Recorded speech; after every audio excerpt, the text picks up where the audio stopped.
Bonjour à toutes et à tous, et ravi de vous retrouver, mes chers amis, également au Japon et surtout en France. Comment voit-on ça? Au travers notamment de la forte augmentation des taux d'intérêt des obligations d'État. Rendez-vous compte, en France, le taux d'intérêt à 10 ans est aujourd'hui à plus de 4,1%, un plus haut depuis novembre 2008. Si on regarde les taux d'intérêt à 30 ans, c'est un plus haut depuis septembre 2008.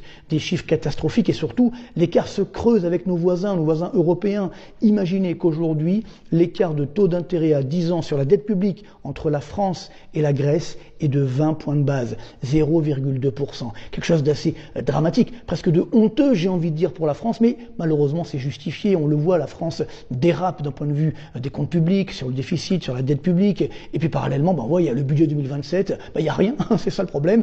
Vous voyez que le gouvernement est complètement bloqué, on avait oublié, mais il n'y a pas de majorité à l'Assemblée justement pour voter ce budget, donc ça sera encore une fois une sanction dramatique, parce que nous allons avoir encore un déficit public qui va augmenter, on sera autour des 6% cette année, donc bien loin de la prévision gouvernementale, et au moins à 6% l'année prochaine. Donc voilà, ça n'est pas sérieux, je n'ai pas mis le t-shirt parce que c'est tellement grave qu'évidemment aujourd'hui la situation inquiète, et à juste titre, avec encore une fois des taux d'intérêt qui risquent encore d'augmenter demain, et bien sûr des conséquences directes pour les Français. Si les taux d'intérêt augmentent, alors évidemment ça alourdit la charge d'intérêt de la dette, donc ce qui veut dire que ça va peut-être inciter encore les dirigeants français à augmenter les impôts, encore et toujours, vraiment évidemment un drame économique, mais surtout si les taux d'intérêt augmentent, ça va casser l'activité économique, casser l'investissement, casser la consommation, le secteur de l'immobilier, etc. Donc ça veut dire que ça va aggraver la récession qui est là, on ne veut pas la voir, mais elle est déjà là, avec le chômage qui augmente et qui va encore augmenter. On a eu ce matin les chiffres des perspectives de chômage des ménages, selon l'enquête INSEE, et évidemment c'est dramatique. Selon les ménages français, on pourrait atteindre 9 à 10% de taux de chômage assez rapidement. On va voir tout ça bien sûr dans le détail, donc d'où ce titre, France, États-Unis, Japon, vers une crise financière historique. Alors voilà évidemment le programme. On va bien sûr commencer par la France, parce qu'on va voir des graphiques assez incroyables où les taux d'intérêt sont en train d'augmenter, donc au plus haut depuis novembre 2008 sur le taux de 10 ans, quelque chose de complètement fou. Je me rappelle ici même, ou dans certains débats que j'ai pu faire, quand je disais qu'on allait dépasser les 4% sur le taux d'intérêt à 10 ans, on me dit mais non, non, vous exagérez, tout va bien, vous êtes alarmiste, etc. Voilà, nous y sommes aujourd'hui, je ne dis pas ça de gaieté de cœur, c'est simplement parce qu'on doit regarder la réalité en face, et encore, la note de la France n'a pas encore été complètement dégradée, ça sera bientôt certainement le cas, et là ça sera évidemment pire. Aux États-Unis, là aussi, les taux d'intérêt ont augmenté, mais moins qu'en France. Alors ils sont plus hauts parce qu'ils partent de plus haut, mais néanmoins ils ont moins augmenté qu'en France. Mais la crainte, c'est ça y est, la dette publique américaine a dépassé les 40 000 milliards de dollars. Donc ce qui inquiète, donc quelles conséquences pour les États-Unis, puis pour le monde, bien entendu, notamment sur les taux d'intérêt, mais également sur l'activité économique.